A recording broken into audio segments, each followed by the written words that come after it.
이제 사울의 집 아브넬이 다윗과 언약을 맺으려고 찾아오는 모습을 우리는 봅니다.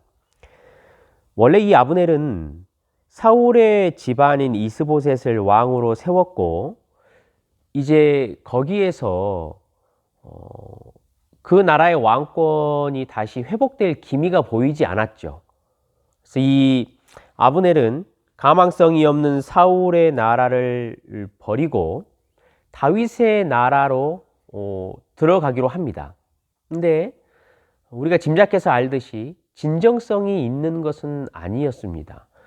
어떻게 해서든지 처세를 하고 다윗의 나라에 들어가서 자기가 2인자로서의 자리를 차지할 수 있지 않을까, 그러한 머리를 굴리고 있는 것이죠. 오늘 본문 시작하면서 역모를 감행합니다. 어떻게 보면 이스보셋이라는 왕을 제쳐놓고 자기가 장로들을 설득하죠. 18절 시작할 때 보면 여호와께서 허락을 하셔서 그렇게 한다라고 말할 정도로 하나님을 이용하고 있는 모습을 봅니다. 이 아브넬이라는 사람은 이미 이스보셋이라는 사울의 아들을 왕으로 세우기 전부터 하나님이 다윗에게 왕권을 넘기셨다라는 사실을 알고 있었습니다. 그럼에도 불구하고 이스보셋이라는 사울의 아들을 선택했었죠. 기회를 봤던 겁니다. 근데 이제 아브넬이 다윗에게 가서 자신의 남은 권력을 어떻게 해서든지 유지하려는 모습을 우리는 볼 수 있습니다.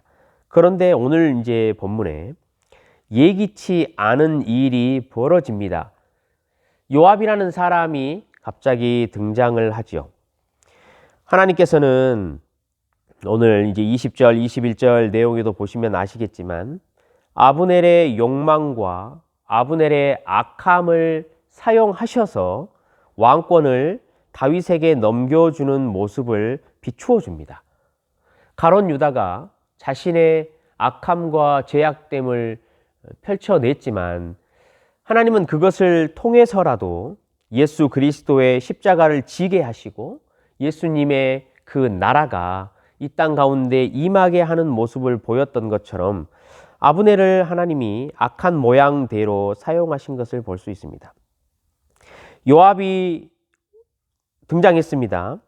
그리고 오늘 본문 20 이제 내용에 4절 5절에 쭉 보면 다윗에게 가서 분을 냅니다. 그러니까 왜냐하니까 스파이가 아니냐라는 거예요. 아브넬이 왕과 우리나라를 점탐해서 싸움을 싸우려고 한다라는 이야기를 합니다. 그러나 여러분 뒤쪽에 이제 본문에 쭉 이야기가 펼쳐지겠지만 27절과 30절에 보면 이 요압은 다른 마음이 있었습니다. 나라를 걱정하는 게 아니었죠. 동생에게 대한 복수를 하려고 한다라고 2번이나 성경이 기록을 합니다. 자신의 진짜 본심을 다윗에게 숨긴 거였죠. 거짓말을 한 것이었습니다. 요압이 이제 자신의 복수를 위해서 아브넬을 속입니다. 아브넬을 부르지요. 그래서 칼로 잔인하게 찔러 죽여버립니다. 요압의 마음속에는 거짓말이 많이 있었습니다. 정치적인 모양을 가지고 다윗의 나라를 지켜야 하겠다라는 생각을 했었지만 진짜 마음속에는 그 동생에 대한 복수와 더불어 자신의 정치적인 위험이 있었습니다. 2인자의 자리를 놓칠까봐 노심초사했던 거죠. 아브넬이 이스라엘 나라 전체를 데리고 다윗에게 돌아온다면 분명히 이 나라의 2인자의 자리를 아브넬에게 줄 것이다라는 요압의 불안이 있었습니다. 여러분, 다윗의 나라가 점점 더 세워져 가고 있습니다. 방해를 받았지요. 아브넬에게 방해를 받았던 사건을 넘어서서 이제는 요압에게 방해를 받는 사건이 등장합니다. 하나님의 나라가 점점 더 확장되어지고 저와 여러분에게 하나님의 나라의 지배가 점점 더 성장되어질 때 나타나는 현상들을 오늘 성경은 잘 이야기를 해줍니다. 아브넬과 다윗이 대치를 했었죠. 사실 이 아브넬을 다루는 것은 다윗에게는 쉽습니다. 그러니까 왜냐하면 완전히 잘못되어 있다라는 것을 너무나 쉽게 알 수 있지요. 잘 분별할 수가 있어요. 그렇기 때문에 이 다윗이 하나님의 나라를 세워가는 데 있어서 크게 어려움은 없었습니다. 본문들을 우리가 쭉 읽어보셔서 아시겠지만 아브넬에 대해서 다윗이 뭐 힘들다, 어렵다라고 말하는 본문은 등장하지 않아요. 굉장히 여유가 있어 보여요. 그런데요, 이 이야기가 진행되면서 무슨 일이 발생되냐면요, 이제는 아브넬하고 싸우지 않습니다. 하나님의 나라가 세워지면 세워질수록 다윗에게는 점점 더 어려운 싸움이 시작돼요. 아브넬이 지나가니까 누구랑 싸우게 되지요? 요압과 이제 싸우게 되는 거예요. 하나님의 나라가 세워져 가는 것을 방해하던 것이 아브넬에서 요압으로 바뀌었어요. 요압은 분별하기가 참 힘들어요. 왜냐하면 자기 조카들이잖아요. 그리고요, 어릴 때부터 같이 보아왔고 저기 아둘람 굴에서부터 아주 목숨을 걸고 동고동락했던 자들이에요. 얼마나 가까운 사이입니까? 그리고 지금 보면 요압이 내세운 명분이요, 굉장히 명확해요. 이 나라를 지키고자 하는 거예요. 하나님의 나라를 반드시 내가 보호해야 되겠다라는 마음이에요. 그러니까 겉으로 보기에 전혀 표시가 나지 않아요. 그런데요, 다윗이 그렇게 말하잖아요. 이 요압과 형제들을 자기가 너무나 컨트롤하기 힘들다고 말해요. 그게 내일 본문의 마지막에 이제 다윗이 말하는 거예요. 어려워진다라는 거예요. 아브넬에서 요압으로 바뀌어요. 근데요, 여러분, 이 사무엘 하를 쭉 읽어보면요, 이 다윗이 하나님의 나라를 세워가는데 진짜로 점점 더 어려워진다라는 것을 알아요. 요압이 지나가고 나면요, 다윗이 누구랑 싸우는 이야기가 나오냐면요, 하나님의 나라를 세워가는데 방해되는 자가 다윗 자신이 돼요. 요압과 싸움이 끝나면. 그게 밧세바를 범한 이야기잖아요. 그러니까 결국은 요압을 통과하고 나서도 또 싸움이 있어요. 자기 자신과의 싸움인 거예요. 다윗이요, 하나님의 나라를 세워가고 신앙을 성장시켜가는 과정에 자기 자신과의 싸움을 통과하고 나면요, 진짜 마지막으로 어려운 싸움이 또 등장해요. 누구랑 싸움하는 거죠? 자기 자식들이에요. 우리가요, 신앙생활을 여러분 이렇게 해 나가잖아요. 근데 앞에 이미 3장 초반부에 이야기했듯이 싸움은 오래 지속돼요. 그런데 그 싸움이요, 갈수록 힘들어지고 어려워지는 거예요. 대적들이 더 강해지고 더 교묘해지고 이 땅 가운데 삶을 살아가기에 성도로서 하나님의 나라를 지키고 세워가는 것이요, 여러분 갈수록 더 어려워진다라는 거예요. 진리를 구분하기가 더 어려워져요. 더 복잡해지고요, 우리가 지켜내야 할 것도 더 커져요. 하나님을 더 알아가고 더 기도할수록 성도 여러분, 싸움이 격렬해져요. 우리가 져야 할 책임도 더 커지는 거예요.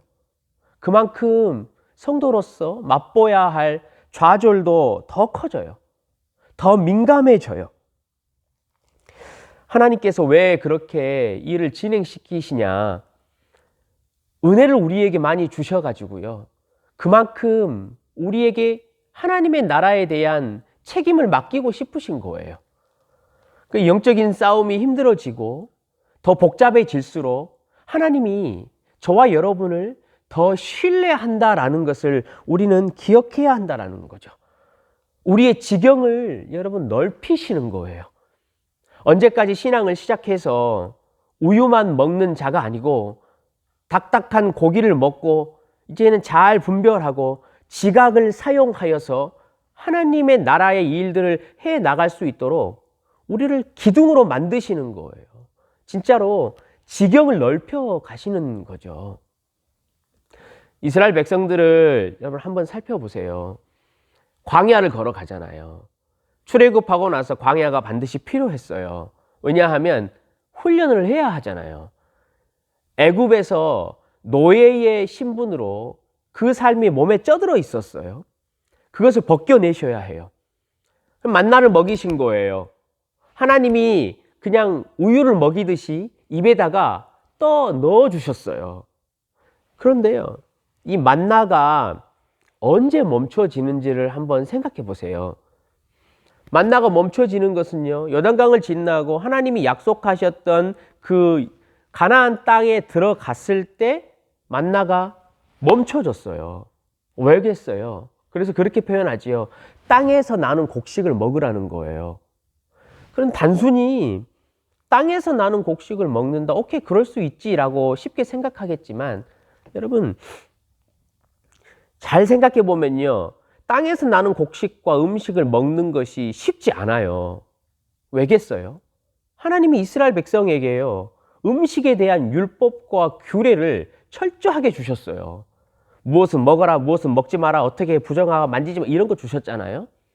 다시 말하면 광야의 신앙을 통과하고 이제 약속의 땅이지만 그 안에 가나안 족속들이 살고 있잖아요. 그 문화가 있잖아요. 이제 성도로서 하나님의 나라가 우리 안에 성장해 가고 믿음이 성장해 가고 하나님을 알아가면 알아갈수록 우리가 잘 분별해야 해요. 더 분별하고 하나님 앞에 더 민감하게 내가 먹어야 할 것, 내가 하지 말아야 할 것, 내가 돌아서야 할 것, 이것들을 여러분 잘 지켜내야 한다라는 거예요. 그게요, 가나안 땅에서 그 나라의 곡식을 먹는 거예요. 그만큼 성도에게 책임이 있어요. 아브넬을 다윗이 분별하는 거는 참 쉬워요. 그런데요, 요압을 분별해내는 거는 정말로 어려워요. 그게 얼마나 힘들었으면 내가 이 요압의 형제들 때문에 이들의 악함을 아는 것 때문에 컨트롤이 되지 않아서 참 힘들다라고 말할 정도로 어제 내일 본문에 그렇게 고백을 하는 거지요. 성도 여러분, 우리는 성장합니다. 어제 약속했잖아요. 예수 그리스도 안에 있으면 우리는 점점 더 하나님의 나라가 커져요. 그러나 저절로 커지는 게 아니에요. 우리에게요, 아브넬에서 요압으로 바뀌는 것들을 잘 분별하고 잘 지켜서고 잘 성숙해 나아가라고 이야기를 하시는 거예요. 내일 본문 이야기가 무엇이냐면요, 이 다윗이 어떻게 대처를 했느냐 이야기가 나와요. 요압이요, 죽여버려요, 아브넬을. 그러니까 하나님의 나라를 통합해서 세워가려고 한 이 계획을 깡그리 붕괴시켜 버리잖아요. 굉장히 지금 다윗에게 위기가 찾아왔어요. 이스라엘 모든 민족들이 지금 오해를 하게 생겼어요. 다윗이 어떻게 대처를 한지 내일 본문을 여러분 한번 넘겨보십시오. 거기 보면요, 요압을 저주해버려요. 엘리를 저주하듯이 저주해버리고요. 31절부터 이제 마지막 39절까지 내용이 무엇이냐면요, 장례식을 해요. 아브넬이 죽은 장례식을 다윗이 집례하고 다윗이 참석해요. 그래서요, 아주 소리 높여 울어요. 아주 슬픈 노래를 만들어서 불러요. 금식을 해요. 진정으로 아브넬이 죽은 것을 애도하고 진심으로 그를 높여요. 그러면서 그 결과 어떻게 되냐면요, 마지막에 내일 본문을 보시면 37절, 38절, 36절부터 쭉 보시면 이렇게 돼 있어요. 온 백성과 이스라엘 백성들이 이 사건이 다윗과는 상관이 없구나 라고 생각을 하고 마음에 기뻐했어요. 그래서 다윗의 나라로 들어올 수 있었다라는 거예요. 안심하고 하나님 나라 안으로 들어올 수 있었다라는 것을 말해요. 다윗이요, 이 요압의 사건을 치르면서 관심이 있었던 것이 딱 한 가지예요. 다윗의 온 관심이 뭐였냐면요, 하나님의 나라가 오해받지 않는 거예요. 지금 요압이 아브넬을 아주 그냥 잔인하게, 아주 교묘하게 죽여버렸어요. 이스라엘 백성들은요, 다윗을 오해해요. 다윗의 나라가 이런 나라였어? 이처럼 관계가 있는 나라였어? 이처럼 지저분한 나라였어? 아주 평온하게 언약을 맺으러 갔던 사람을 몰래 뒤로 다시 불러가지고 잔인하게 죽여버리고 왕권을 세우려고 하는 나라였어? 라는 게 사람들에게 팽배해졌어요. 다윗의 관심은요, 그게 아니라는 거예요. 하나님의 나라는 그런 원리가 절대 아니라는 것을 보여주고 싶었던 거예요. 그래서 요압을 저주하고요, 그 장례를 자기가 진심으로 치루었던 거예요. 오해를 풀고 싶었던 거예요. 하나님의 평판에 대해서 오직 관심이 있었다라는 것을 여러분, 우리는 알 수 있어요. 사도 바울이요, 복음을 전하면서요, 사도 바울의 마음 속에도 오직 그것이 차 있었어요. 자신이 설교를 하고요, 그 설교의 값으로 먹고 살 수 있었어요. 그렇지만 바울은 자비량으로 선교를 했다라는 것을 우리는 너무나 잘 알아요. 이유는 한 가지였어요. 복음 때문이었어요. 복음이 사람들에게 오해를 받을까 봐 그래요. 여러분, 사무엘도 마찬가지였어요. 사무엘이 고별 설교를 할 때 그렇게 말하잖아요. 내가 하나님의 선지자로서, 사도로서 이렇게 생활하면서 나는 단 한 번도 백성들의 것을 빼앗은 적이 있었느냐라고 말을 할 정도였어요. 예수님도 마찬가지였어요. 예수님이 이 땅에 오셔가지고요, 오직 하나님의 나라와 하나님의 평판과 복음의 역사, 십자가의 역사에만 관심이 있었어요. 그래서요, 율법이라고 2000여 년 동안 내려왔던 것들을 아주 과감하게 어기는 일을 하셨단 말이에요. 그게 뭐냐면 진짜 하나님의 평판에 대해서, 진짜 복음에 대해서 사람들의 오해를 풀기 위해서였다라는 거예요. 성도 여러분, 저와 여러분도 마찬가지예요. 가정생활을 하실 때 믿지 않은 식구들 있잖아요. 직장에 생활하시다 보면 믿지 않는 사람들 있잖아요. 우리가 신앙이 성장해 갈수록 지경이 넓혀진다라는 의미는 그런 거예요. 하나님의 평판, 십자가의 복음의 진짜 의미, 이것들이 오해받지 않도록, 혹은 오해를 받아서 사람들에게 이 비난을 받고 있는 모습을 보거든 우리가 해야 되는 거예요. 우리가 회복을 시켜야 하는 거예요. 금식을 하고 장례를 치르고 옷을 찢고 여러분 맹세를 하고 애가를 불렀던 다윗의 열심처럼 저와 여러분이 더 열심을 내야 하는 거예요.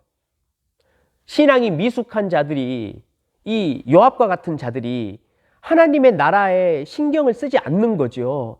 하나님의 평판을 신경 쓰지 않고 완전히 그냥 갈아버리는 거예요. 그래서요, 사람들이 예수 그리스도의 복음에 대한 오해가 얼마나 많은지 몰라요.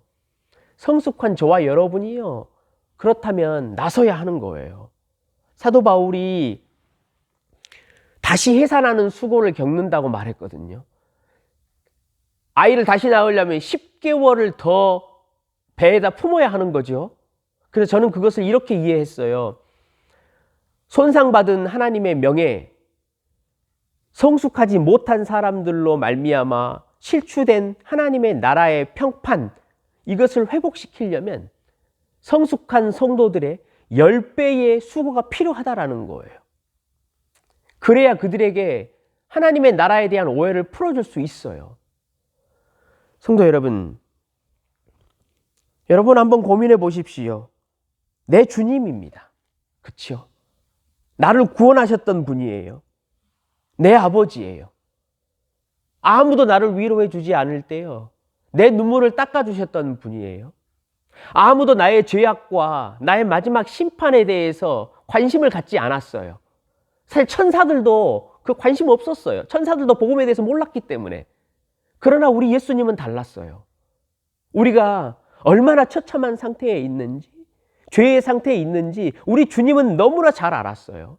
그래서 그 주님이 친히 우리에게 오셔서 우리를 구원하셨단 말이에요. 그런 주님이세요.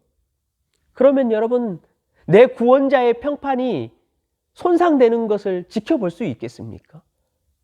내 평판이 손상되는 것은 우리는 참으로 민감하게 반응하지요. 그러나 나의 구원자이시오, 나의 아버지시오, 나의 목자이신 분이, 나의 산성이신 분이, 나를 지금까지 지켜주셨던 그 분의 명예가, 그 십자가가, 그 놀라운 복음이 사람들에게 오해를 받고 이 참 처참한 지경에 버림을 받고 있을 때 우리는 어떻게 해야 합니까? 우리는 다윗과 같은 마음을 가져야 해요. 우리의 신앙이 성장할수록, 하나님의 나라가 우리 속에 더 전진되어져 갈수록 우리는 그러해야 해요. 그게 여러분 우리의 지경이 넓혀지는 거지요. 성도 여러분, 우리는 얼마나 신경 쓰고 있습니까?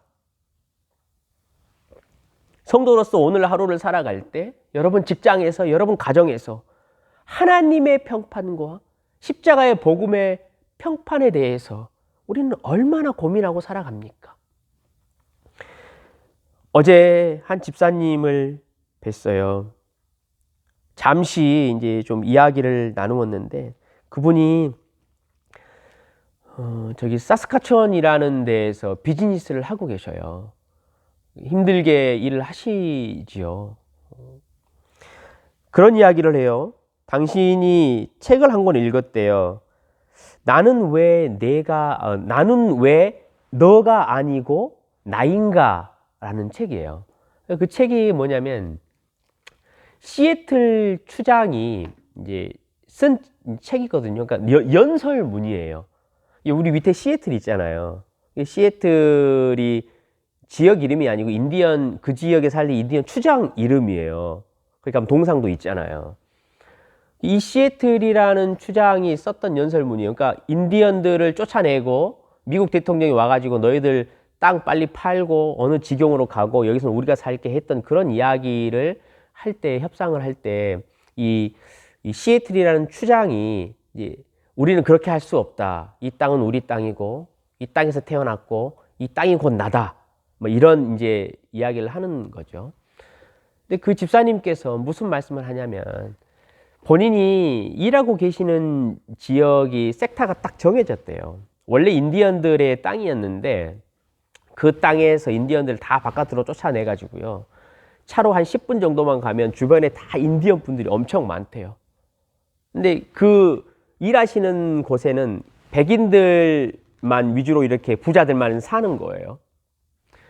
그러니까 백인들이 들어와 가지고 우리가 잘 알듯이 인디언들을 다 쫓아냈어요. 그걸 쫓아낼 때 예수의 이름을 가지고 복음을 가지고 하나님의 나라를 가지고 인디언들을 쫓아냈어요. 그래서 인디언들을 만나면요, 백인들을 절대로 신뢰하지 않고 믿지 않는데요. 우리 그거 잘 알고 있잖아요. 또 중요한 건 뭐냐면요, 이 하나님의 나라, 예수, 너희들의 신은 가짜 신이라는 거예요. 너희들의 신은 잔인한 신이고 너희들의 복음과 예수 그리스도와 그 십자가는 우리를 죽인 것이고 너무나 우리에게 참혹한 것이라는 거예요. 어제 그 집사님이 그 이야기를 하셨어요. 이야기를 하시면서 그래요. 이 눈시울이 붉어지시면서요, 이렇게 말하는 거예요. 자기가 우리 하나님이 그런 분이 아니라는 것을 그 인디언들에게 너무나 알리고 싶대요. 영어가 안 돼서 괴롭대요. 예수 그리스도의 복음이, 하나님의 나라가 정말로 이런 것이 아닌데, 우리 하나님의 사랑이 정말로 이런 것이 아닌데 저들이 저렇게 그것을 오해하고 있는 것이요, 자기 마음에 너무나 괴롭대요. 여러분, 괴롭대요. 눈시울을 붉으시면서까지 진짜로 그 마음을 토로하셔요. 성도 여러분, 그 여집사님의 연세가 몇 세인 줄 아세요? 70세예요. 70세. 70세가 돼도요, 하나님의 나라의 지경 넓혀지는 거예요. 70세가 돼도. 아주 젊으신 거예요. 그래서 제가 건강하게 집사님 오래 사시라고 그랬어요. 하나님 나라에 할 일이 많으신 것 같다고, 집사님에게. 하나님이 지경을 점점 넓히시고 하나님의 일을 하도록 마음을 부어주시는 거거든요. 여러분, 성도의 신앙 성장은요, 선교는요, 이런 거예요. 선교라는 것은요, 여러분 직장에서, 가정에서 얼마든지 할 수 있어요. 하나님의 이름과 그 나라의 평판에 여러분 고민하는 거예요. 내가 오늘 하루를 살 때 나의 이 한마디가, 나의 이 언행과 행실이 정말로 우리 하나님의 나라를 비춰주고 나의 구원자이신 그 구원의 그 영광과 아름다움을 보여줄 수 있는 것이냐 없는 것이냐, 그걸 고민하는 거예요. 사랑하는 성도 여러분, 우리 작년보다 힘들고 복잡해지고 어려워지는 경우가 있어요. 해마다 더 어려워져요, 신앙을 살다 보면. 그런데 그것은 우리의 신앙이 성장하고 있다는 거예요. 하나님이 저와 여러분에게 더 은혜를 부어주시는 거예요. 그만큼 지경을 넓히시는 것이고 그만큼 책임감을 우리에게 주시는 거예요. 성도 여러분, 하나님은 우리를 더 신뢰하시고 계셔요. 그렇기 때문에 오늘 지경을 잘 넓히시고 여러분의 삶에 돌아가시거든 진정한 선교, 하나님의 나라와 그 복음의 평판에 대해서 고민하시고 그것들을 회복하실 수 있는 저와 여러분 되시기를 주님의 이름으로 간절히 부탁드립니다. 주님, 우리의 신앙이 성장해 갈수록 영적인 싸움과 분별은 더 어려워집니다. 아브넬이 지나갔다고 해서 편안할 것이 아니고 요압이 우리 앞에 있습니다. 우리에게 어려운 신앙의 지경이 더 다가오는 것은 하나님이 우리에게 더 큰 사명과 지경을 넓히기 위한 것이며 우리에게 더 신뢰를 보내신 것이라는 것을 우리가 믿을 수 있도록 은혜를 허락하시고, 오늘 우리 선한 청지기들 하나님 나라와 복음의 평판에 대해서 그것들을 회복시키며 그 지경들을 확장하고 넓혀가는 하루 되도록 성령 하나님 은혜를 베풀어 주시옵소서. 감사드리며 예수 그리스도 이름으로 기도드리옵나이다.